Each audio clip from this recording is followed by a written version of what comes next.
Bienvenue à tous pour une nouvelle plongée, une plongée fascinante. Mhm. On s'attaque à un sujet, qui fait couler beaucoup d'encre. L'avenir d'Uber. Ah oui.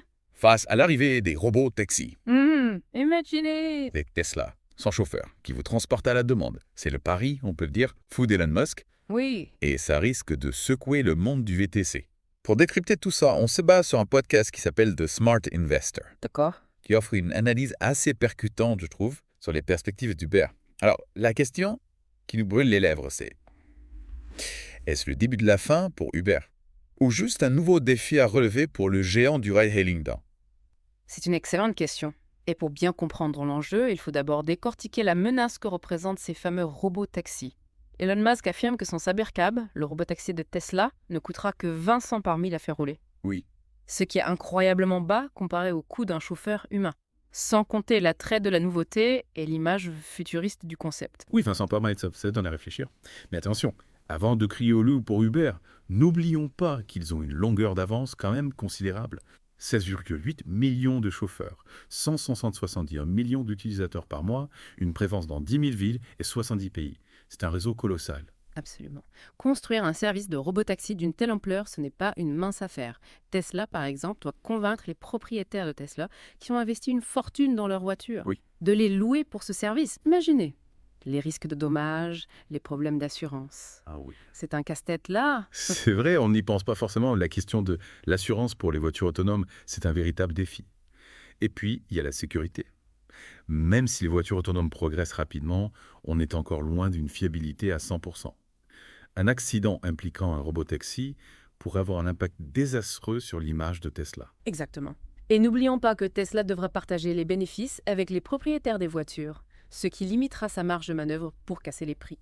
Alors que le modèle d'Uber, dit asset light, c'est-à-dire qu'il ne possède pas de véhicule, leur donne une flexibilité énorme. Oui, ce modèle Asset Light, on en parle souvent, mais c'est vrai qu'il est au cœur de la stratégie d'Uber. Ça leur permet de s'adapter rapidement aux fluctuations du marché, de se développer facilement dans de nouvelles villes. C'est une force indéniable face à un concurrent comme Tesla qui doit gérer une flotte de véhicules. Tout à fait. Et puis, il y a ce fameux effet de réseau dont on parle beaucoup en économie numérique.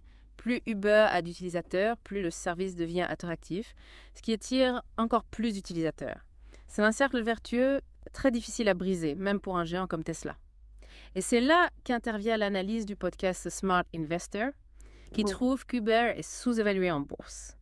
Leur modèle d'évaluation intrinsèque leur donne une valeur de 80 $ par action, ce qui est bien au-dessus du cours actuel. Ah oui, 81 $, c'est une sacrée différence. Mais comment arrive-t-il à ce chiffre kilo? C'est basé sur quoi? Leur analyse prend en compte plusieurs facteurs, notamment la croissance des revenus d'Uber, leur position dominante sur le marché du VTC et leur potentiel de diversification dans d'autres secteurs comme la livraison de repas avec Uber Eats.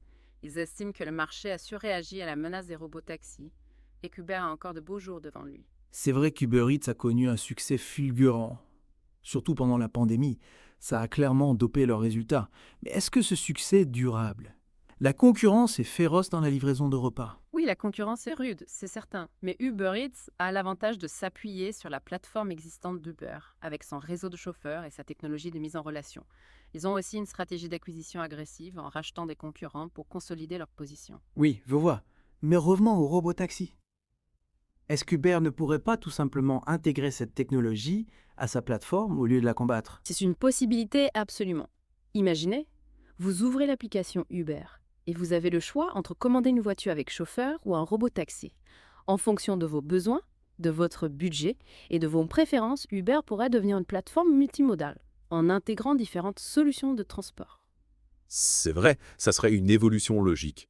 On pourrait même imaginer des options pour réserver un robotaxi plus spacieux ou plus luxueux pour des occasions spéciales, ou au contraire des robotaxis low cost pour des trajets courts en ville. Exactement. Uber a la possibilité de créer une véritable marketplace de la mobilité, en connectant les utilisateurs avec la solution la plus adaptée à leurs besoins. Il deviendrait le guichet unique pour tous vos déplacements. Et ça leur permettrait de capitaliser sur leur immense base d'utilisateurs, leur expertise logistique et leur technologie de pointe, au lieu de voir les robotaxis comme une menace. Ils pourraient en faire un atout. Tout à fait. Et puis, n'oublions pas que la transition vers les robotaxis ne se fera pas du jour au lendemain. Il y aura une période de coexistence entre les véhicules autonomes et les chauffeurs humains, ce qui laissera le temps à Uber de s'adapter. D'ailleurs, on peut se demander si les robotaxis seront vraiment capables de remplacer complètement les chauffeurs humains. Il y aura toujours des situations où l'interaction humaine sera précieuse. Par exemple, pour des personnes âgées, des personnes handicapées, ou tout simplement pour un service plus personnalisé. C'est une observation pertinente. Le facteur humain restera sans doute un élément important de l'équation. Uber pourrait même se positionner sur un créneau haut de gamme, en misant sur la qualité du service et l'interaction humaine, face à des robotaxis plus impersonnels. Oui, je vois.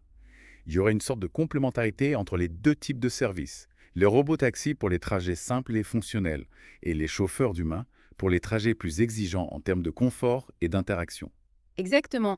Uber pourrait proposer une gamme de services diversifiés pour répondre à tous les besoins et à tous les budgets. Et en plus de ça, Uber pourrait aussi explorer d'autres opportunités dans le domaine de la mobilité, comme la livraison de colis par drone, le transport aérien urbain avec des taxis volants, ou la gestion de flottes de véhicules autonomes pour les entreprises. Absolument. Le marché de la mobilité est en pleine effervescence et Uber a le potentiel de devenir un acteur majeur de cette révolution. Alors finalement, est-ce que les robotaxis représentent une menace fatale pour Uber? Ou est-ce que c'est une opportunité de se réinventer et de conquérir de nouveaux marchés? Je pense qu'il est encore trop tôt pour le dire. Mais une chose est sûre. Le futur d'Uber dépendra de sa capacité à innover, à s'adapter aux changements technologiques et à anticiper les besoins des utilisateurs. C'est passionnant de voir toutes ces possibilités, mais au fond, qu'est-ce qui fera vraiment la différence pour Uber dans cette course à la mobilité du futur? Je dirais que la clé du succès pour Uber, Oui. c'est de rester à l'écoute des utilisateurs, comprendre leurs besoins et leurs frustrations, leurs aspirations, et leur proposer des solutions innovantes qui répondent à ces attentes. Oui, l'innovation, c'est essentiel. Mais innover, ça ne veut pas dire foncer tête baissée dans la technologie. Il faut aussi savoir anticiper les conséquences de ces innovations sur la société, sur l'emploi, sur l'environnement. Absolument. L'innovation doit être responsable et durable. Par exemple, on pourrait imaginer qu'Uber développe des programmes de formation pour aider les chauffeurs à se reconvertir dans d'autres métiers liés à la mobilité si les robotaxis venaient à se généraliser. C'est une excellente idée. Ça montrerait qu'Uber est conscient de l'impact social de ses choix et qu'il est prêt à accompagner la transition vers un nouveau modèle de transport. Et puis, il y a la question de la sécurité qui est primordiale pour les utilisateurs. Oui, la sécurité est un enjeu majeur pour les robotaxis. Il faut des systèmes de navigation ultra fiables, des protocoles de sécurité rigoureux et une communication transparente avec les utilisateurs pour les rassurer sur la fiabilité de la technologie. Et n'oublions pas l'importance de l'expérience utilisateur. L'application Uber est connue pour sa simplicité et sa fluidité. Il faudra maintenir cette qualité d'expérience avec l'intégration des robotaxis, voire l'améliorer. Tout à fait. L'expérience utilisateur doit être intuitive, personnalisée et agréable, que l'on choisisse un chauffeur humain ou un robot-taxi. C'est ce qui fidélisera les utilisateurs et fera la différence face à la concurrence. Alors, chers auditeurs, en pensez-vous?